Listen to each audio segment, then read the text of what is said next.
Meron kang kasing binanggit na pangalan yung nandito sa number 29. Ito ay pinaninindigan mo. Opo. Pwede bang pakiulit mo ulit kung ano yung sinabi mo dito? Alam ko na ang kausap ni Superintendent Padilla ay si President Duterte dahil pamilyar ko ang boses niya. Nakakausap mo ba si President Duterte? Naririnig ko lang palagi yung boses niya, kaya pamilyar yung boses na narinig ko. Sige, patuloy lang. Pagkatapos ng tawag, sabi ni Superintendent Padilla sa mga kasamahan niya doon, tumawag si Presidente, nag-congrats sa akin. Dahil sa sinabing ito ni Superintendent Padilla, kaya lalo akong napaniwala na ang tumawag sa kanya ay si President Duterte. Pagkatapos kaming imbestigahan sa IS, kinausap kami ng hipe ng Bartolina na si Jerome Glassi. Pinapapili kami kung saan selda ang gusto namin at pinapalinis ni Superintendent Padilla. Pinili namin ang Bartolina selda sa IS at doon kami naglagi ng 3 linggo. Pagkatapos ng 2 araw, dumalaw sa akin si SPO4 Arthur Narsulis at sinabihan kami na nandito na ang reward ninyo na tig-1 milyon. Please raise your right hand. Kayo ba ay taos-pusong nanunumpa na sabihin ang katotohanan at pawang katotohanan lamang sa pagdinig ng kapulungang ito? Opo. Thank you, Mr. Chair. Salamat, Comsec. Pwede bang matanong ang ating mga witnesses, kayo ba ay nangangailangan ng abogado sa pagdinig na ito? Hindi na po. Hindi na. Ikaw si Mr. Hindi magdaro po. Ikaw si Magdaro. Nangangailangan ba kayo ng abogado? Hindi na. Okay. So, pakilapit nyo nga yung mic sa kanila. Okay. Ngayong umaga po, nandito po ang ating mga miyembro ng mababang kapulungan at sila po ay magtatanong ng direkta sa inyo.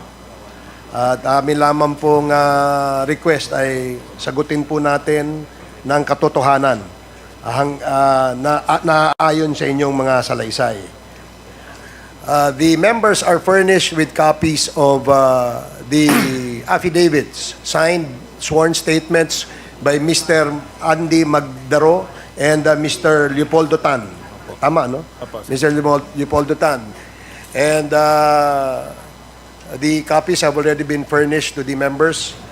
And those who wish to ask questions, please have your name listed in the list that the committee secretary is writing down the names of the members who wish to ask.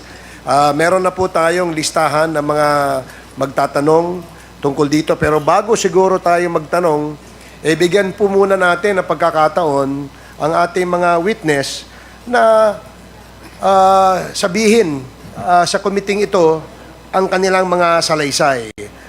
Is that okay with the members?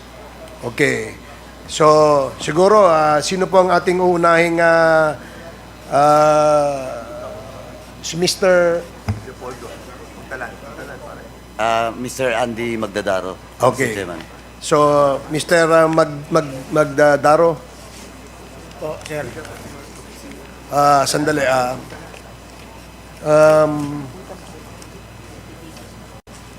1 minute suspension.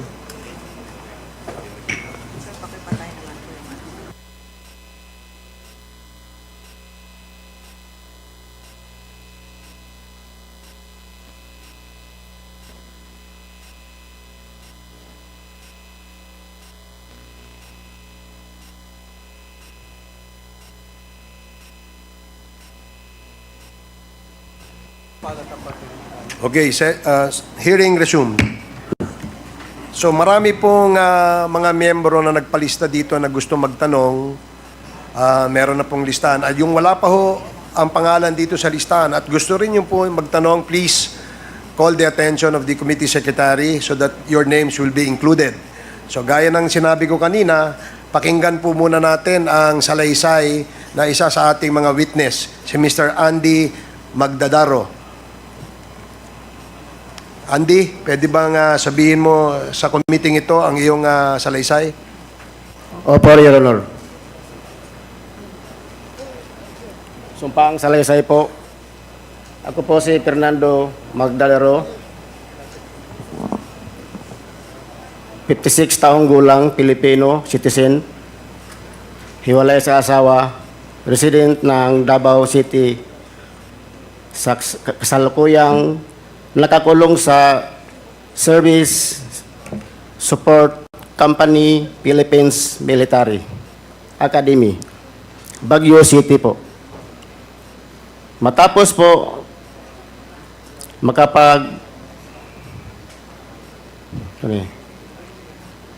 makapagpanumpa ng ayon sa batas ay malaya at kusang loob na papahayag ng mga sumusunod. Noong December 1, 1999, ako ay nahuli sa kasong murder, illegal possession of firearms na noon ay nakapila sa Regional Trial Court, Davao City, Branch 17 at Branch 9. Noong taong 2003, ako po ay nakomit sa Davao Prison and Penal Farm na ngayon ay Davao Prison and Penal Farm. Pagkatapos na ibaba ng hatol sa aking mga kaso.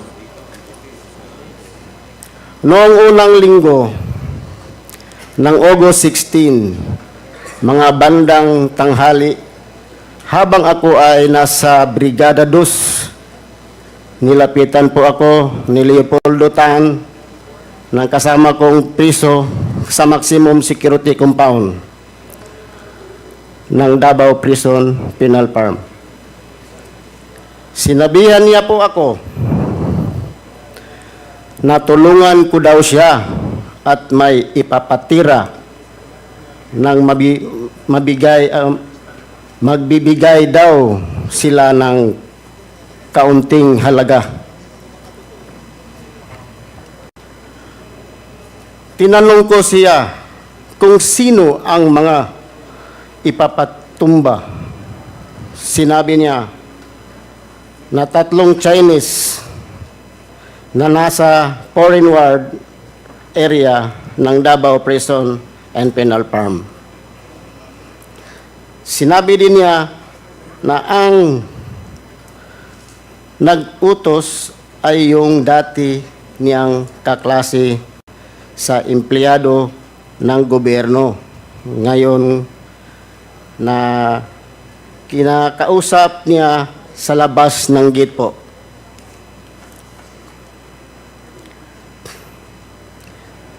Saan na to? Dinagdag pa ni Leopoldo Tan na kami ay nasa panig na ng gobyerno sa mga oras na yon. At pinagkuhaan kami ng kalayaan, pinangakuhan kami ng kalayaan maliban sa kaunting halaga. Dahil dito, pumapayag po na ako sa kanyang pakiusap. Noong unang August 10, 2016, kami ni Leopoldo Tan ay nag-surveillance sa foreign area ng Davao Prison and Penal Farm kung saan nakakulong yung mga Chinese na target namin.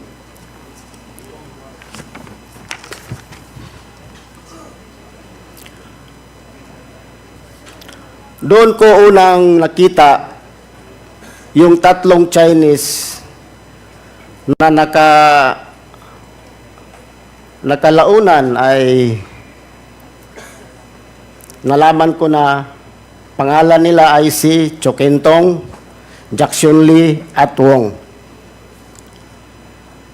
Noong August 11, 2016, pumasok ang mga tauhan ng Bucor sa aking silda at ako ay kinapkapan nila, pinalabas na nila na may nakuha sa akin na empty sachet na shabu na may kaunting residue sa aking bulsa. Sa aking pagkakaalam, ito ay para ng plano nila Leopoldo Tan kung paano iligpit yung tatlong Chinese.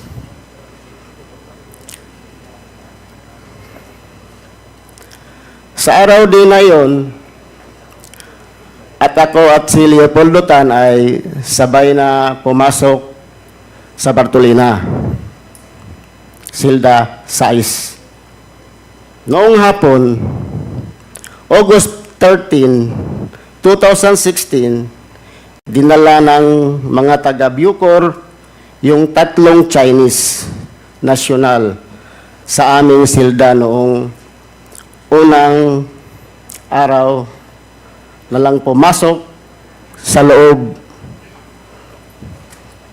Kaya pinalabas muna kami ni Leopoldo Tan at saka sila pinapasok. Pwede may tubig, sir? Wow man. Page, pakibigyan nga ng tubig. Thank you, sir.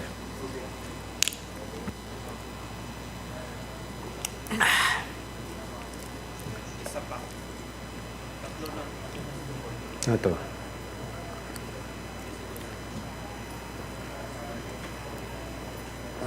Sila size, no? Noong hapon na yun.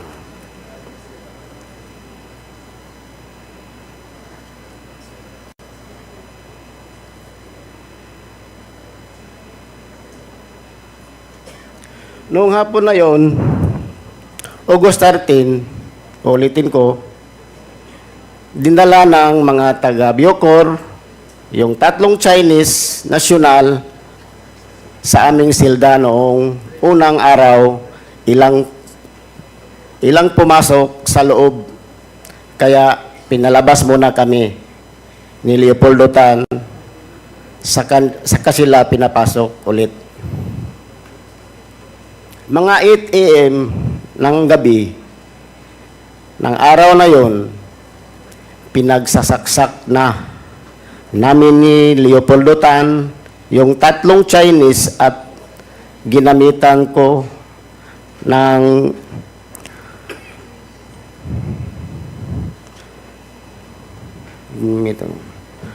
kuna ng panaksak at yung ibinigay ni Leo Pinkian na 29 balisong.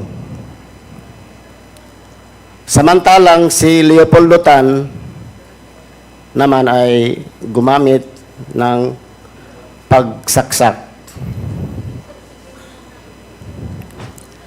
Si Leo Pinkian ay isa rin sa mga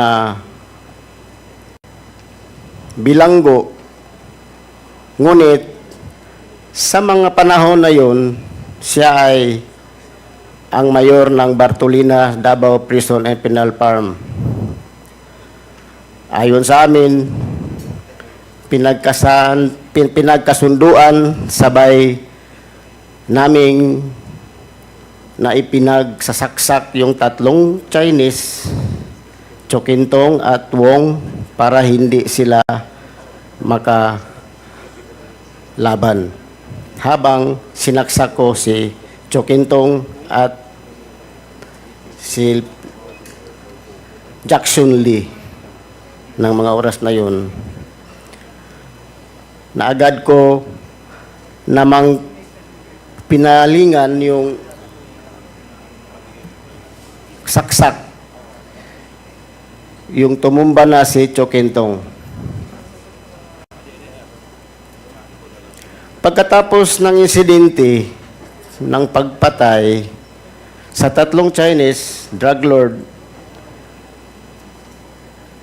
nilagyan ko ng malong yung rihas ng Bartolina Silda size para hindi makita yung duguan na katawan ng 3 Chinese drug lord. Pagkatapos ay dumating si Superintendent Grialdo Padilla sa Bartolina Silda size at sinabi niya, anong ginamit niyo? Ihagis niyo sa labas at ihagis niyo naman sa aming hinagis naman namin ang kurta at balisong sa labas ng silda namin.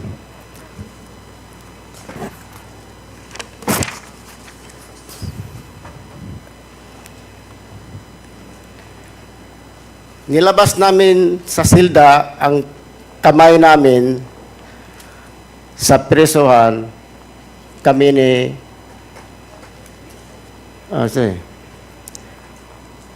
kami ni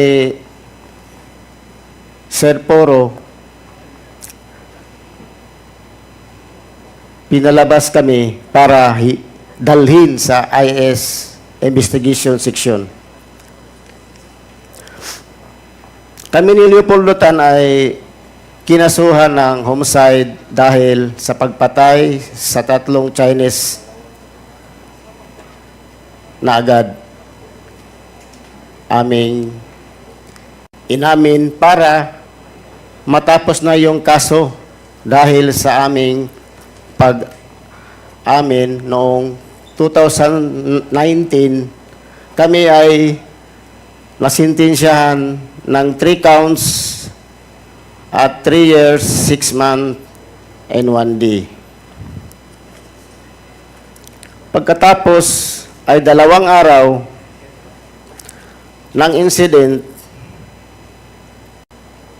pagsaksak namin sa 3 Chinese drug lord, tinanong ako ni Leopoldo Tan kung kanino ibigay yung pera.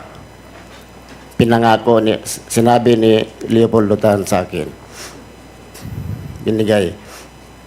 Sabi ko sa asawa kong si Linlin. Pag alam ko na naman na nakuha na yung 1,000,000 noong dumalaw siya sa akin. Pagkatapos noon, hindi namin yung pinangakong paglaya naman, pero hanggang ngayon kami pa rin ay nasa loob ng kulungan. Pinangako nila yon. Ibinigay ko itong salaysay na ito dahil sa galit ko sa kanila. Ginawa namin ang pinatrabaho nila pero hindi tinupad ang kalayaan na pinangako nila sa amin.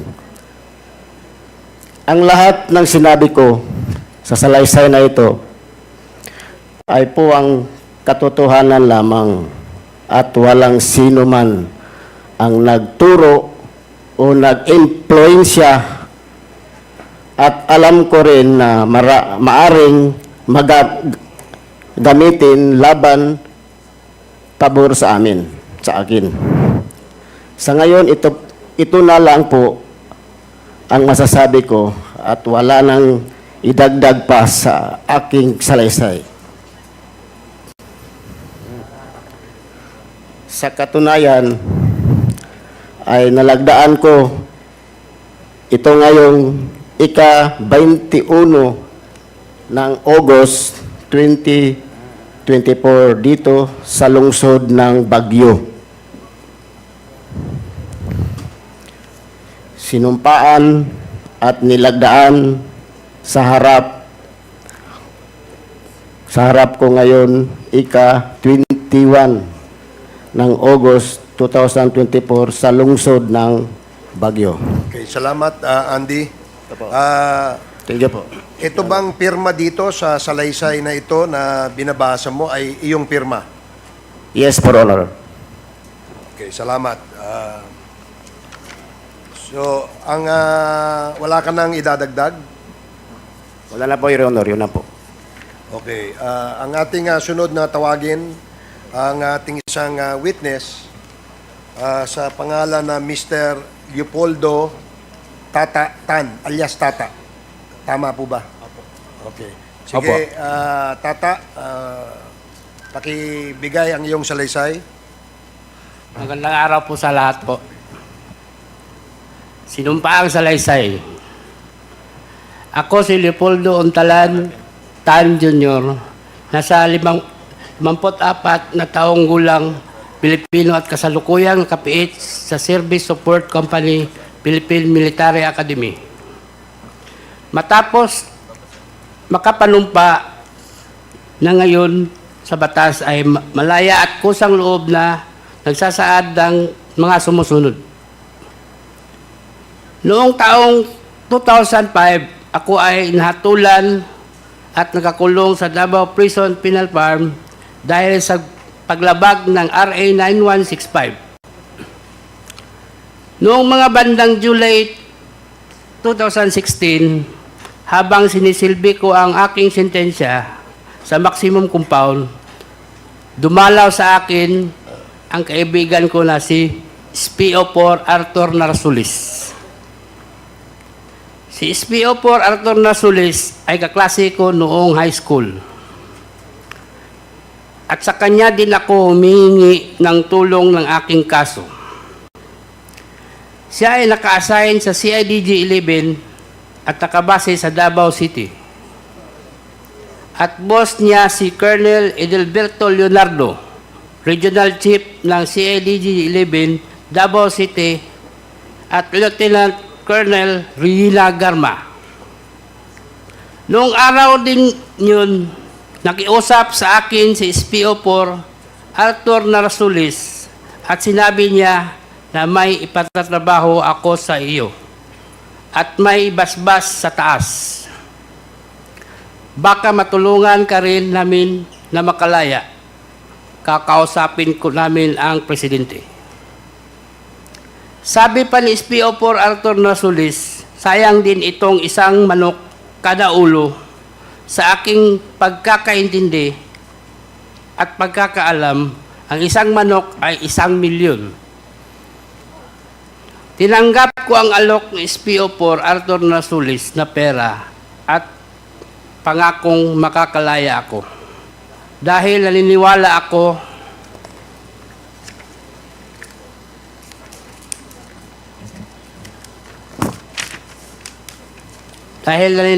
ako sa kapasidad at kakayahan ng boss niya na si Colonel Edelberto Leonardo na matutupad nila ang kanilang pangako dahil sa malakas sila sa taas. Tinanong ko kay SPO4 Arthur Narsulis kung sino ang mga tatrabahuin at pinakita niya ang isang kapirasong papel na naglalaman ng mga pangalan ni na Chukintong at Jackson Lee. At sinabi pa ni SPO4 Arthur Narsulis na 3 sila, ngunit yung isa na may pangalan na Peter Wang ay darating mamayang gabi dahil manggagaling siya sa ibang kolonya. Nagpakita pa si SPO4 Arthur Narsulis sa akin ng isang papel na naglalaman ng iba't ibang pangalan ng 32 na Chinese drug lords na nakapiit sa iba't ibang kolonya. Sinabi pa ni SPO4 Arthur Narsulis na ang mga Chinese na mga ito ay drug lords at galit ang presidente sa kanila. Kinabukasan at sa mga sumusunod na araw, nagmanman ako at nagtanong-tanong ako tungkol sa 3 Chinese drug lords. At nalaman ko na ang mga ito nakakulong sa foreign ward na bakod ang pagitan sa amin at may barbed wire pa. Kaya isang gabi, tumawag ako kay Arthur Nasulis at sinabihan ko na mahihirapan ako na kunin yung 3 Chinese drug lords kasi nakabukod sila. May bakod at may barbed wire pa. Sinabihan ako ni SPO4 Arthur Nasulis na maghanap ako ng kasama ko para sa trabaho sa 3 Chinese drug lords. Ibabartolina na lang kami at doon na namin isasagawa ang pagpatay.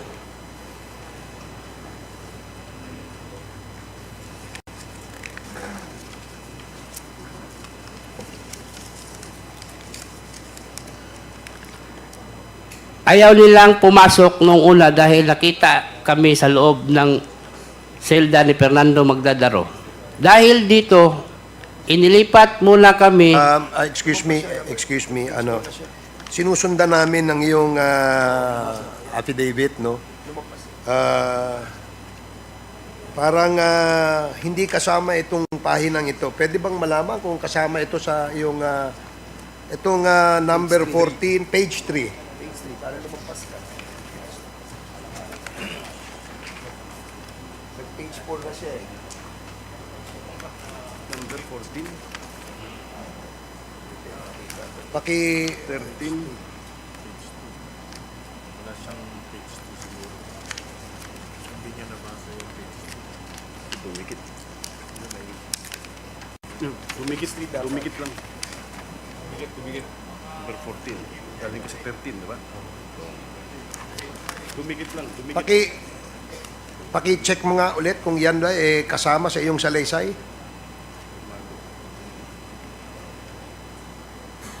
Opo. Kasama ba yan? Kasama po. Pakisagot mo lang. Yan bang pahinang yan ay kasama sa iyong sinumpaang salaysay? Kasama po. Okay, sige. Pwede mo nang ipagpatuloy. Dito ko na kinausap si Fernando Magdadaro na kasama ko din na bilanggo sa Davao Penal Farm and Preston Farm. Si Andy ay kaibigan ko at alam ko na isa siyang trabahante. Sa sumunod na araw ay bumisita si SPO4 Arthur Nasulis at kinausap kami ni Andy sa labas ng Davao Penal Farm. Dito binuksan ng gate officer ang control gate at nakita ko din sa gate si Superintendent Gerardo Padilla at tinapik pa ako. Noong papalabas kami ng gate, narinig ko yung isang empleyado sa pintuan napuntahan si Fortaleza, Major Fortaleza. Sabihin nyo na may dalaw siya. Ang classmate niya na si Garma. Ang Garma na tinutukoy ay si Lieutenant Colonel Ruina Garma na sa pagkaalam ko ay taga CIDG. Kilala ko si Lieutenant Colonel Ruina Garma na karelasyon ni Art SPO4 Nasulis. Kinabukasan, nagkaroon ng search at pinalabas na may nakuhang sachets ng shabu sa aking bulsa. Dahil dito, ako ay dinala sa Bartolina, Silda 6, kung saan nakasama ko si Fernando Magdadaro na nakuhanan din ng shabu sa bulsa. Sa loob ng Bartolina, lumapit si Jimmy Fortaleza at sinabihan ako ng, "Tol, trabahuin nyo yan. Hindi kayo pwedeng pumalpak." Habang nasa Bartolina kami, si Jimmy Fortaleza ang nagbibigay sa amin ng kanin, ulam, sigarilyo at coke. Pagkaraan ng 2 araw, dinala ng mga taga-Bucor yung 3 Chinese drug lords sa sa Bartolina, Silda 6.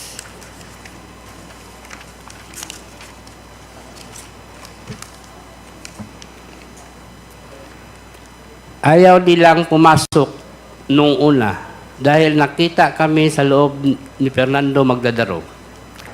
Dahil dito, nilipat mula kami sa Bartolina, Silda 4, saka pumasok ang tatlong Chinese drug lords at pagkaraan ng ilang minuto ay binalik din kami sa Bartolina, Silda 6.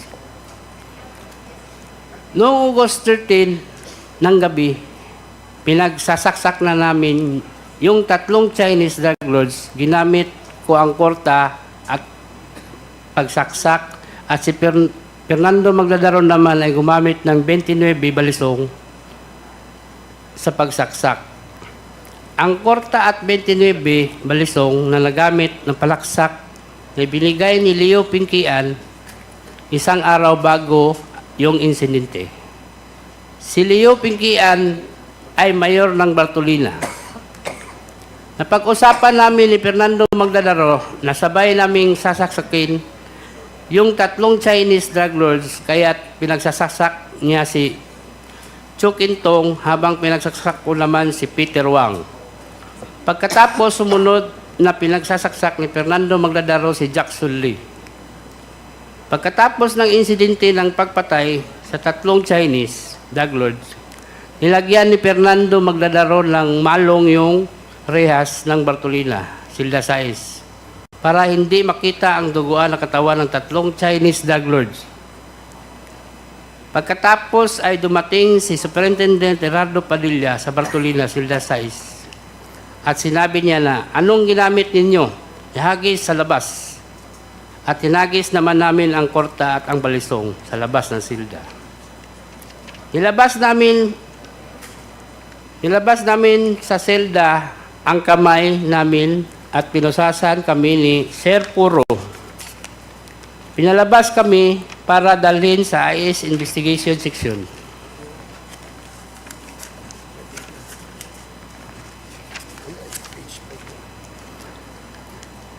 Habang naglalakad kami papuntang Investigation Section, tumunog ang cellphone ni Superintendent Padilla.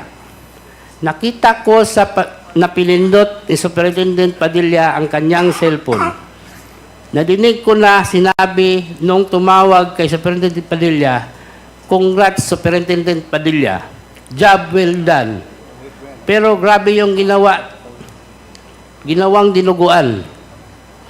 Alam ko na ang kausap ni Superintendent Padilla ay si Presidente Duterte dahil pamilyar ko ang boses niya. Sandali lang, no? Teka muna, medyo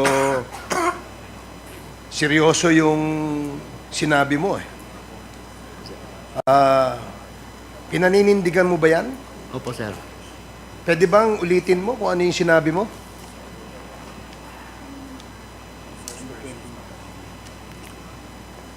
Habang naglalakad kami papuntang Investigation Section, tumunog ang cellphone ni Superintendent Padilla.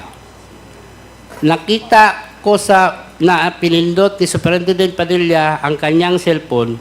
Nadinig ko na sinabi nung tumawag kay Superintendent Padilla, "Congrats, Superintendent Padilla. Job well done." Pero grabe yung dinuguan. Meron kang kasing binanggit, na pangalan, yung nandito sa number 29. Ito ay pinaninindigan mo. Opo. Pwede bang pakiulit mo ulit kung ano yung sinabi mo dito? Alam ko na ang kausap ni Superintendent Padilla ay si President Duterte dahil pamilyar ko ang boses niya. Nakakausap mo ba si President Duterte? Naririnig ko lang palagi yung boses niya kaya pamilyar yung boses na narinig ko. Sige, patuloy lang. Pagkatapos ng tawag, sabi ni Superintendent Padilla sa mga kasamahan niya doon, tumawag si Presidente nag-congrats sa akin. Dahil sa sinabing ito ni Superintendent Padilla, kaya lalo akong napaniwala na ang tumawag sa kanya ay si President Duterte. Pagkatapos kaming imbestigahan sa IS, kinausap kami ng hipi ng Bartolina na si Jerome Glassi. Pinapapili kami kung saan selda ang gusto namin at pinapalinis ni Superintendent Padilla. Pinili namin ang Bartolina, selda sa IS at doon kami naglagi ng 3 linggo. Pagkatapos ng 2 araw, dumalaw sa akin si SPO4 Arthur Narsulis at sinabihan kami na nandito na ang reward ninyo na tig-1 milyon. Saan ko ito ibibigay? At ang sagot ko, ibigay mo ang 1 milyon sa asawa ko. At ang sani naman ni Fernando Magdadaro, ibigay ang 1 milyon sa kanyang asawa. Pagkaalis ni SPO4 Narsulis, naisip ko na ang usapan namin ay 1 milyon kada ulo, kaya kulang ang reward na natanggap ng mga asawa namin. Ngunit naisip ko rin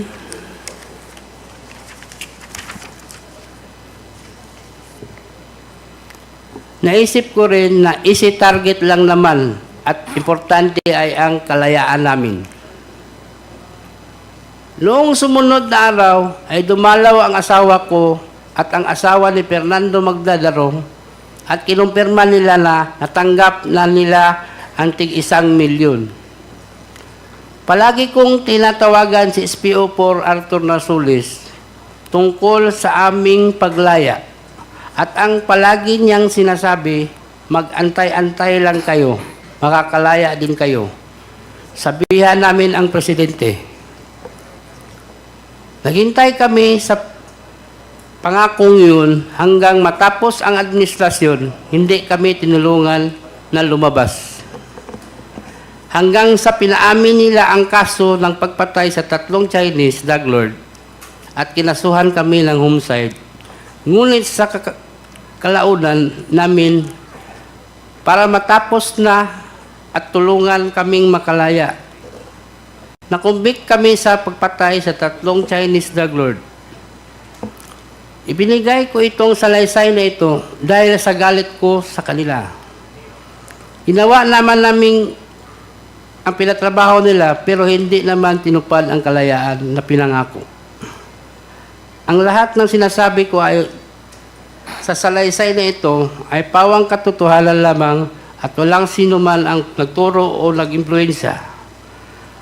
At alam ko rin na maaring gamitin laban o pabor sa akin, sa ngayon ito ay na lang po ang masasabi ko at wala nang idadagdag pa sa aking salaysay. Bilang patutuo, lumagda ngayong ika-21 Agosto 2024 na lungsod ng Baguio. Maraming salamat. Okay, salamat Mr. Tan. Ito bang sa salaysay mo, pirma mo ito? Opo, Your Honor. Okay, meron ka pa bang idadagdag na Wala na po. wala ka nang dadagdag? Okay. Now, we will proceed with the interpellations from the members. Meron pong nagpalista dito sa atin earlier at ang una pong magtatanong ay si Congresswoman Jinky Jervil Luistro. You are recognized. Thank you, Mr. Chair. With your permission, I wish to address my questions to Fernando P. Magdadaro. Mr. Magdadaro, Andy nga ba ang palayaw mo o tawag sa iyo? Opo, Your Honor. Ikaw ba, Andy, ay nag-almusal ngayong umagang ito? Kaunti lang po, Your Honor. Bakit hindi mo dinamihan? Kasi mahabang biyahe, Your Honor. Baka mag-iihi pa kami sa daan. Nakatulog ka ba, Andy? Mula nang nakarating kami sa Manila, Your Honor, hindi ako na masyado nakatulog ng mabuti. Sa kabila ng iyong sinabi, maayos ba ang pakiramdam mo ngayong oras na ito? Opo, Your Honor. Nasa maliwanag ka bang pag-iisip? Yes, Your Honor. Andy, magkakulay tayo ng damit. Samahan mo ako sa aking advokasya para sa katotohanan. Andy, Andy, ang mga susunod kong tanong ay sasagutin mo lang ng opo o hindi po. Maliwanag ba yon, Andy? Opo, Your Honor. Naririto ka upang isalaysay ang ginawa ninyong pagpatay sa 3 Chinese nationals, sina Cho Kin Tong, Jackson Lee, at Wong. Pawang sentensyado ng mga kasong drugs. Noong August 13, 2016, sa Davao Prison and Penal Farm. Nauunawaan mo ba ito, Andy? Opo, Your Honor. Ang ginawa ninyong pagpatay sa 3 nationals, Chinese nationals, ay posibleng isa lamang sa maraming biktima ng war on drugs na kasalukuyang iniimbestigahan din ng Quad Committee. Nauunawaan mo ba ito, Andy? Opo, Your Honor. Ganon din, Andy. Ang pagpatay dito sa 3 Chinese nationals ay posibleng bahagi din ng war on drugs.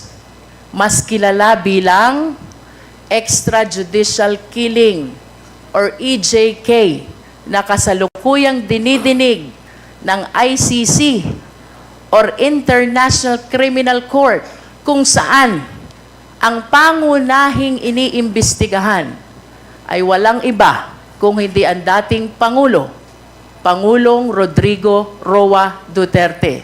Ito ba, Andy, na uunawaan mo? Opo, Your Honor.